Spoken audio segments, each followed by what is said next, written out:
Oh, I saw lots of hands. I went like this. I saw all the hands. Did you see it? No, you go that way, I'll go this way. You're an idiot. I go that way, you go this way. It's uncomfortable. I don't even think I can clap in time. I don't even think I can do this. Ready? You look awkward. I know, it's weird. Okay. I'll be there for you when the rain starts to pour. Nomads has some food.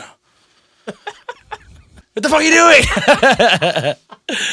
All right, ready? No, I'm not going that way. I'm just not doing it. Go to the right, please. Thank you, sir. What are you doing? I'm going to the right. No, I'm going to the right so I can go to the left. Look at me. No. Look at me. What? Okay, let's have a hard silence right now so we can cut this. Go that way.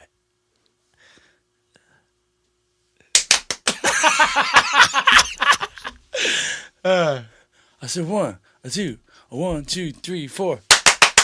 Noich. All right. So we've been a little more consistent with our podcast now. Not editing and putting them out, but doing them at least. Yeah, no, we're not going to put them out. No, it's only for our own. This is strictly for us. So how was your week? Good. You know what? This week was busy. I got a lot on the go, but it was less about closing deals and more about setting a lot of things up, which is good.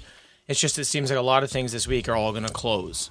So I may be closing a couple new places. Hopefully get the patio for Port Credit. We're making some big changes in a few places. So it's like it's all coming to fruition now. It's funny. I don't do it on purpose, but I find that it happens more often than not where my goal is to sort of stagger the process, but I end up piling or lumping it together. It just sort of works that way. Like Works better that way almost. Well, I don't know if it's better or worse, to be quite honest with you. One benefit I'll give it to you is your mindset is my mindset is very wrapped around closing this week. Anything I'm doing, I feel like I'm closing things out, which is really nice because then it'll sort of clean the slate for me. So I guess there's that. The other side of that, though, is sometimes you don't have enough time or you can't pay enough attention to any one thing because you're a little divided. Otherwise, good week. Yeah, but so I think doing certain things will bring on other things. Like it'll open up more opportunities, especially like the industry you're in. Yeah, and what you're doing. So I find it kind of all piles up, and the more things you have going on, the better for everything else. It's kind of the busier you are, the better it is for your brand and everything you're doing. So that's why it's better. I think that's why it happens. There's an old saying, and I don't know how old it is because I don't know when it was said. But success breeds success. And one of the things that I noticed is actually like momentum also breeds momentum. Whether you're always going to be successful or not, the more you seem to be doing and the more, like the better you do for yourself, the more opportunities come your way. A lot of times you put your head down and even though you don't get the end result of what you're after right away because it's a very long game, people around you notice what's going on and then they start coming to you with more and more opportunities, which has been good. Yeah, it's very true. Well, okay, I'll compare it to what you're doing. You're getting into your filming and acting and starting to do some of your skits and stuff, right?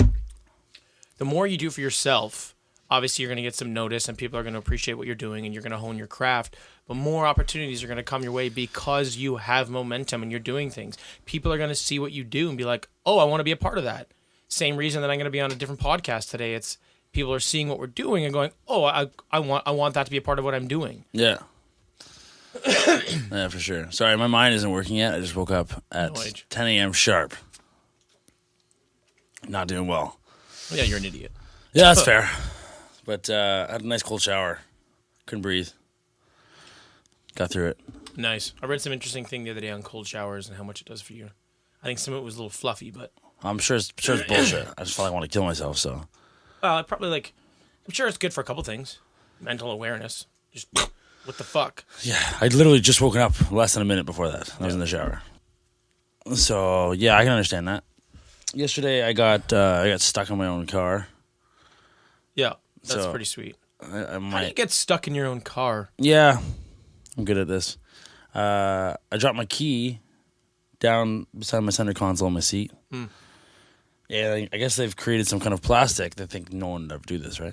So they've created some kind of plastic that you can put your arm down so it bends in, but then on the way back up, you can't get your hand out. It's like the head to the banister thing when you're a kid. Yeah, like the ears don't pop back through. You know what that's about. Yeah, yeah.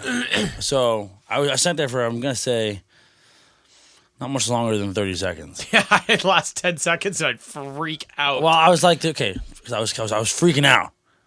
And I was like, okay, you're on pre-workout. You're at the gym. Just calm down and let's think about this. So I tried. Get some leverage, push it in, pull out, and I just couldn't. So I had to just push and pull. yank it out, and it started bleeding everywhere. And it was nice. So I got in my car, I was a little dizzy. How much blood did you lose? My car interior is now red. Now I walked in, I was bleeding everywhere. They're like, "What are you doing?" like I got stuck in my car. The people at the gym have lots of questions about me. Yeah, 100%. They always seem concerned every time they see me. It's fair. Yeah, but I went and crushed some legs. It was nice. First time I squatted in a long time. Yeah, you had a lower back thing, right? Lower back thing. Lower back thing. Yeah, you're like talking about. You're like, you got that acting thing, right? That's the acting thing. Oh, you had that lower back thing, right? Yeah. They're all things. Yeah, you're just like, you had that thing. You had that thing. You're like, you had that thing, right? That back thing. You had that child in Guatemala, right? That guy, yeah. Guadalupe. Why would I name Guadalupe? He's in Guatemala, I suppose. Why not? I might as well do it. Yeah, I had that lower back thing. Way to expand on it, dickhead. Got 2.5 plates. I was happy with it. That's good. Yeah. That is actually good. But anyway, I am still training heavy. I'm doing pretty good with it. I got a show in just under 14 weeks. I got to start eating a lot better. I always find it a little stressful when I have a show coming up because you have to start thinking a lot more about like what you're eating and what you're doing all the time. Instead of just like being healthy and like eating well, you have to start counting calories and you have to start making an extra effort and not eating before bed. You got to watch the window when you're eating. It's just kind of like one extra annoying fucking thing. But I mean, I guess if I want to win, it keeps you more focused, man. It's crazy. It's like puts you when you're doing the proper diet. Everything else is just like literally you're living more and more your day on a schedule. It's perfect. Yeah, yes and no. One of the things is when you got a lot going on and everything you're doing is a high stress or high involvement, you always have to be kind of mentally prepared or physically prepared, whatever you're doing. And for me, it's like half my day is planned, and the other half of it is like I already know it's going to be a shitstorm, so I don't know what I'm going to get into. So when you add in the stress of being like, and you also have a diet plan, and you got to make sure you're training and doing this and going for runs 3 times a week, it's just like it actually like I enjoy it, and I'm going to appreciate the end result, and I'm excited about trying to win my pro card. But the reality is, it's actually one more stress at this point. Yeah. It's just how it goes. It's just how it goes. It's okay. It's part of the process, and I've done it enough times that I can compartmentalize it well. But it is one more added stress. But is it? Yeah. Okay. So, but that's I look at it differently. So when I guess I love food too much. So it's like it's an easier part of my day when I have a diet like that because I'm having like egg whites with a side of water. Like what are we gonna have tonight? Like it's pretty easy prep. Yeah. Like, you know what I mean? Your food now is so much less and it's so much more simple. Whereas before I'd be like, I'll make some braised short rib with some garlic polenta. It's like, okay, cool. That'll take me 4 hours. So I don't know. For me, it's like I feel like, especially every time you eat a meal too, when you're on like you're on your prep, like every meal you have, you're like, awesome. This tastes disgusting, but it'll look way better. Yeah, it's not even. For me, it's not so much about the food prep as much as it's like the mental like. You don't get to have a cheeseburger. Yeah, it's like the mental war you have with yourself all the time. It's like if you're out with a bunch of people because you have to go have meetings here or there or whatever. You're like at a restaurant or this or that, and it's like you can't have anything. Like no matter what you're doing, you have to put that aside because you got to do this show. I find it more just anything. It's like, oh, I'm hungry. Well, you can't eat, so deal with that. Well, fuck. So that's annoying. It's less about like being organized. I honestly eat so basic no matter what. Like even when I'm not. Yeah, you suck. Like, your diet's annoying. I eat for fuel mostly. So even when I'm not doing a show, my thought process is like, oh, there's chicken. Oh, there's some broccoli. Okay, cool. Or it's like whatever's around. Like, oh, there's a chicken wrap. I'll have that. Oh, you guys are making tacos. Make me one of those. Like I just don't. You know what I mean? I don't care. I don't really get into it. So it's just this is like a little more now. I got to be like, I have to be a little more organized, and it's just I find it a little more mentally draining. That's all. Yeah, I can see that. I just didn't I figured that was like a 4-week out kind of thing, not like a 14-week out. For me, like honestly, like I guess you're trying to zone in right now, so I understand that. But I mean, 4 weeks out is when you're going to start to throw off. Yeah, well, in my experience, Have a side water, not even a full water. Just have a side water. in my experience, if you try to dial in too late, what happens is your body bounces back. It's still too hard on your body. Like, I don't want to keep going up and down, up and down. I don't want to go 12 to 13% down to 6. I'd rather stay at like a stable like 8 or 9. You want to go through that stage earlier, like where it Yeah, bounces exactly. back. Well, then I have a little more time to play with it too and refine some things. And okay, this isn't quite right, or I didn't hit my number. So like, it gives you a little more flexibility the earlier you start, and you can cut the weight slower, so it's easier to maintain. Yeah, that's true. No, I think it's like you're having problems last time too. Not problems, but like when you didn't place the way you wanted to last time is probably when you said your body didn't react the way you wanted it to. So now you have more time, so that if it doesn't react the way you want it to, you have time to fix it, kind of thing. That's probably a good idea. Last time I came in I was too small, believe it or not. I came in just a little too small, like 162. But I got to try to come in like 175. Too small. Oh, yeah. Like I was lean. I was probably the leanest I've ever been at my last show, but I was just too small. Yeah, I mean, you probably have some sausage waiting hiding somewhere. Right now? It's probably gonna come out of your arteries and 100%. Yeah, you've been eating bad. But I mean, you're looking bigger. But I can't tell yet, right? It's too late to tell how much bigger still. you look. Yeah. Yep, I agree. You need to get hard first. Nice. And then you'll be able to tell. Yeah. Right? When you get hard, you can see how big it is. Yeah, I get it. It's good stuff. Yeah, for sure, T. So, am I coming with you today to film you? Yeah, I think so. I mean, I'm not really sure. I mean, Meg's coming for sure. If you want, you can come. It depends what you're up to there. I'm just Nice preparing. Yeah, it'd be nice. I mean, what I'm doing a lot more right now is I'm filming a lot. Like we talked about this a little bit last week. I'm starting to film a lot more of my life and my sort of journey as an entrepreneur. And I'm trying to just stay away from being fluffy. Like, I'm not trying to be like, go chase your dreams. Like, fuck. I'm trying to show people what I actually do and how it actually works.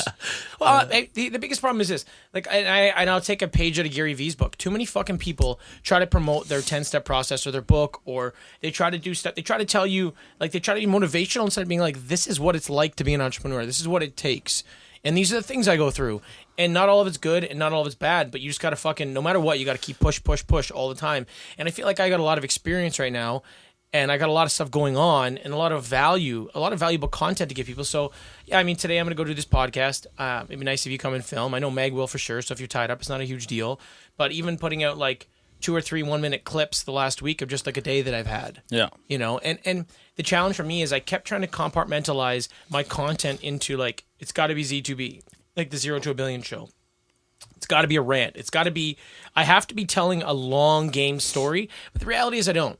You know, if people like who I am and can appreciate the information I'm giving them and want to see what's going on, a 1-minute clip on, there's one we did on the restaurant. It was great. It tells a bit of a story, but it's not huge entrepreneurial advice. Yeah, like I feel like you don't need to give advice for like your what you think they want to hear. You just kind of like what you're going through at the time. Yeah. Because if they're interested in what you're doing, you're pretty much submerged in your life right now, like in what you're doing. Like you're submerged in the business side of it. Yeah. So if you just talk about one problem or one solution, then I think it's always going to be relatable if they. Yeah. Well, the problem is if you keep trying to create things instead of actually just documenting it, it's contrived. Which I can't do. Like I can't. If Meg's like, say that again on camera, I'm like, nope, game over. Can't do that. Contrived isn't good. The other thing is, it's like you sort of lack authenticity. It's like if you're not in the moment dealing with something, then it's the value may not be there as a lesson. And for me, like I get passionate and super interested in whatever's going on in my life at the time. So it's better for me to stay focused on exactly what I'm doing. Yeah. So, hey. Nice. Sorry, I'm still not. I didn't have my morning poop. Just been farting all the way here. That's good stuff. We're in a small, hot, confined room, by the way. Yeah. So you might temperature might change. Gross. The room is now 20% fart. Wonderful. Yeah. Yeah. Smell like roses though. Roses that have poop on them. Yeah. Yeah, we got some gnarly fucking t-shirts. Yeah, you actually nailed this one. This one's so dope. Ugh. I'm wearing this for my podcast today. I'm actually obviously wearing it for my podcast today. Oh, you're wearing it for both podcasts. Yeah. He'll be there for you when the rain starts to pour. Isn't it fall? Pretty sure it's pour. Right? I don't think it is, but I like your enthusiasm. That's good stuff. Could be fall. But I like saying poor. Fair enough. So what are you Like doing we've right been there before. I'll be there for you. 'Cause you'll be there for me too. Yeah. So what are you doing to create more opportunity for yourself right now? I mean, with me, right, you're working in the restaurant like 4 days a week, 5 days a week. So what are you doing? What are you working at to try to get somewhere? Why aren't you working harder? So basically, I'm starting to. Every time I go to Megan with like, let's shoot some stuff. Let's film some things, and she's like, all right, do you have this done? I'm like, no. So now I'm learning what I need to get done. So everything's getting in place. So like, if I don't go film with you today, I'm gonna be doing more. I got a new notebook. I'm gonna be rewriting everything out because my stuff right now is in just different pieces of scrap paper. Nice. That I've like ripped out of books and like, oh, this doesn't work. This works. So I'm gonna organize it, put it all in, just so we're ready for like all of our props and everything. It's honestly simple stuff, but it's just if it's in place, then filming time takes a lot less. Oh yeah, absolutely. Being organized. So I just need to make sure that everything's in place. I'm pretty excited about everything. I'm like, for once, I'm not like, oh, it's not gonna be too perfect. It has to be just perfect, but it's gonna be. I feel like everything's like good enough, and I know it's gonna come out with a good product after we end up editing and everything. And it's gonna look sharp. I think that's one of the challenges. A lot of people get so stuck on perfection, and it's just not. One of the things that I learned that I'm grateful for is, while I try to do my best every time, I know when good enough is good enough based on the priorities of what I'm trying to accomplish. Yeah. And I think sometimes it's like, I think being organized for whatever your next opportunity is huge. Start laying out the groundwork. Start fucking up. Start getting out there. Start understanding what it takes to try to create the opportunity, I think is key. But then also just putting stuff out or doing whatever it is. It's more important to just put it out there right now at this point. Yeah, exactly. It's like if you're going to cook something, and the thing is, if you try to study so much on how it's going to be perfect, you're not going to get it right the first time. You're just not. You're going to fuck it up. It's going to taste like shit. That's life. That is like a microcosm of life and new opportunity. No matter what you do the first time, unless you get so fucking lucky, it's going to be a mess. Unless we just go to a Walmart and start fucking yodeling, then we're not going to be famous. Right away. Well, okay. There's this weird social phenomenon about fucked up shit that ends up being super popular for no fucking reason. But I'll tell you something. When you create an opportunity for yourself, and you don't have the landscape or a way to harness the incoming traffic or the people that are interested and want to be a part of what you're doing, it's a waste. It's like a one-hit wonder. If you build a system to start gathering in the interest in the fans and the people on social media and other ways in a store, whatever it is you do, then you can have continual success. If you don't, and you're just some yodeling kid in Walmart, you're kind of fucked. You are a one-trick pony. So when you're looking at new opportunities and new things, I think it's good to go out there and be spontaneous and be creative and do this stuff. But if you actually give a fuck and want to do something with it, if it is a goal of yours, you have to plan accordingly. You cannot put the cart before the horse. You have to know what you're up to. Now, there's a line you got to draw.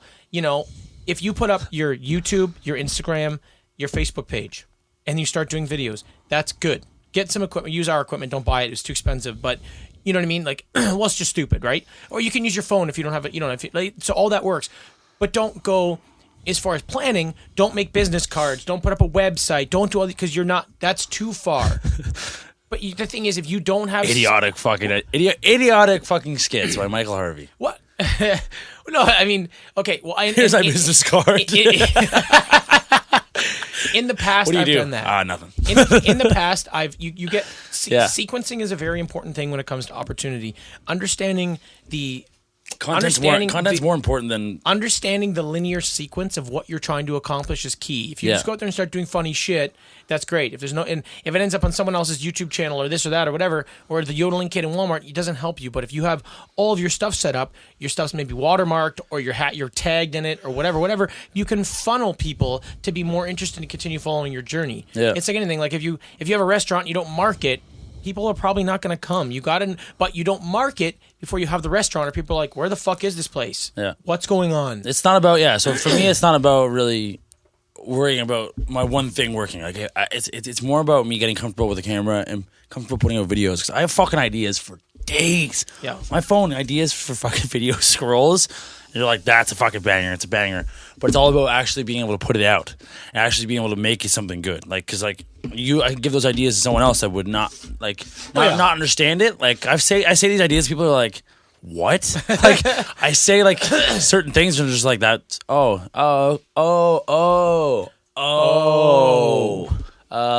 I don't get it. From my point of view, I understand it. The vision's up here.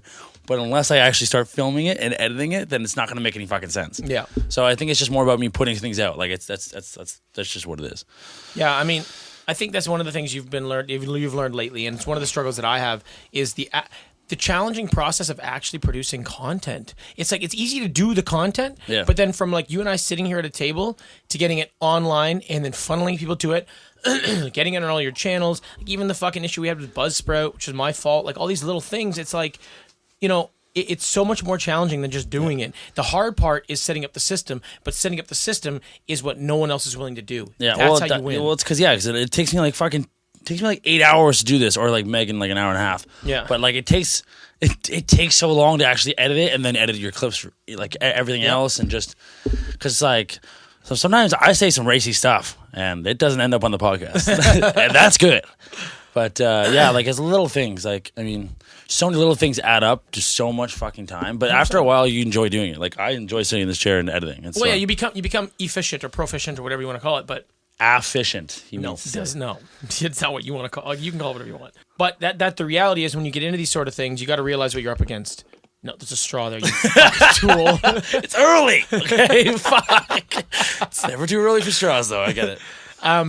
You're wearing white. Careful. Yeah, that's better. Drink it from over there. Yeah. As you're probably not going to remember what you were saying. When it comes to trying to create opportunities, when it comes to moving ahead and doing stuff for yourself, I think it's one of the things that's very important is knowing what you're up against. You know, laying your groundwork. ADHD. Yeah.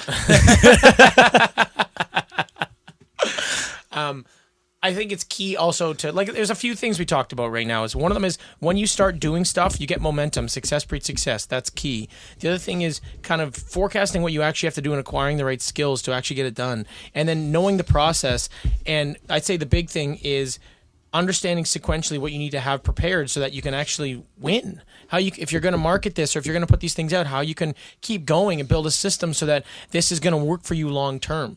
You know, I think not enough people are willing to go through all those steps to try to create a new opportunity for themselves. They do not enough work. They have an idea. They do this, do that, and it just fizzles. Because it's hard. Like, yeah, it's if you struggle through the first little bit, and then if I'm consistent and I make it like a faster process, that's the only way it's going to happen is if I eat shit for a little bit. But if I'm consistent after that and I make it every time I get faster and faster at it, and it just kind of makes more sense, have things in place earlier, then I think it'll be fucking it'll be so much more fun. It'll be effortless almost. Yeah, absolutely. So I just have to go and do it now. I wish people knew what, like, I think I've said this before. I wish people knew what it felt like to be on the other end of opportunity. I wish people knew what it felt like to actually get somewhere with something you want to do and how that makes you feel, because you'd never struggle to get through the process. You'd never struggle to try to set up the system. Like, I don't remember the time that, like, honestly, where I haven't been able to solve my problem or try to at least accomplish what I'm working towards.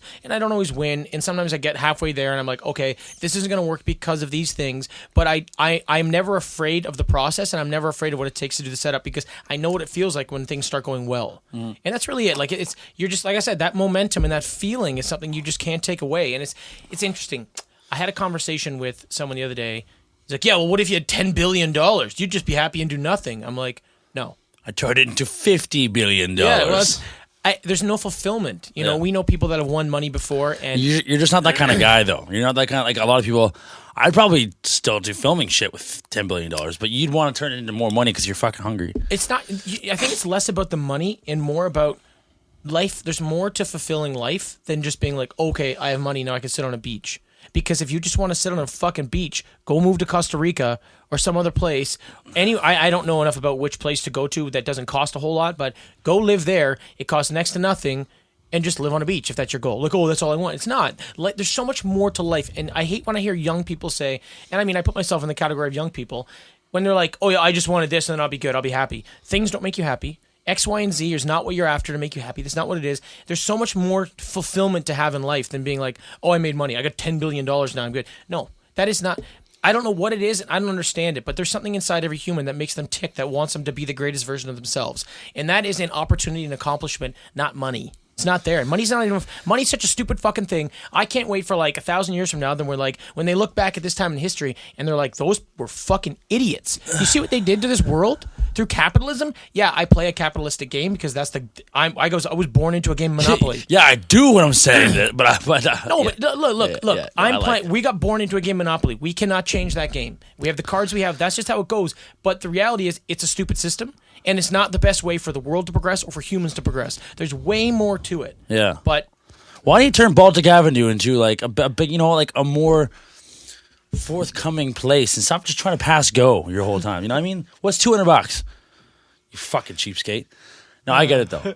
No, but like I guess money comes with the success though. So at the same time, it's like you're not going for the money, but you're going for the success, and it comes with it. So it's like whatever. So I'm kind of saying money's kind of what you're after because it'll make you more successful. You have more opportunity. For me, you know what I find like one of the chapters for me in my life is going to be when I hit like 50, and it'll be a lot more about power and influence in the right way. Like money will build those things for you, power and influence, and it gives you an opportunity to make a difference.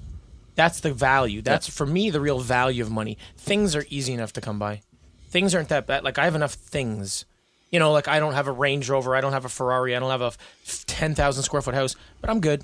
I have enough things that I'm comfortable. I live fine. I don't need much else. It's not that. It's the money gets you to the next stage to accomplish the new goal, whatever that is. That's how I see it. But a lot of people are just like, oh, they never get over that hurdle. They go, well, all I need is the money, and then that's it. I'm happy forever. Fuck, like, you what's are after not. that? No one ever thinks past that point. No, they all think about getting the money, and then what they'd buy with it, and that's it. I don't even know if I don't even go that far. So that's why I don't think about it. I've never thought about acting and thought, oh, I'm only doing this for the money. Because if I thought that, you're fucked. I just wouldn't even. I wouldn't even be interested anymore. There are too many hard days at whatever your craft is to just do it for fucking money. No, I just have something in me that wants to entertain and be famous. Exactly.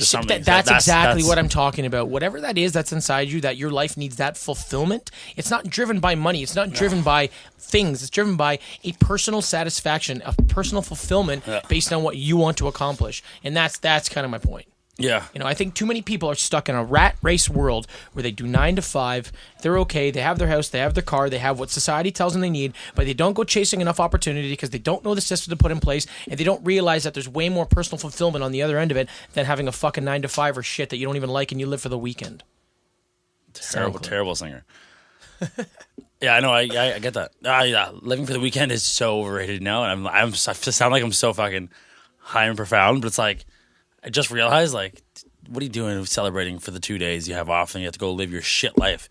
It's literally like 5 out of the 7 days you have you don't like. It's like, what are you doing? Yeah. So I get that. Stop playing Monopoly and start playing Sorry. I mean, I don't know what I'm saying at all. I'm still waking up, to be honest with you. Way. Yeah. All right. Well, you have shit to do. Yeah, we got a busy day. You have shit to do. I have a shit to take. Let me tell you what. All right. Until next time. Yeah, until like 3 or 4 days from now. Probably next week. Well, let's just do it once a week because we have a couple to edit. Yeah, you do. I don't edit. For fuck's sake. For fuck's sake. Yeah. All right. All right. Olive juice. Olive juice, you too. Right in your mouth.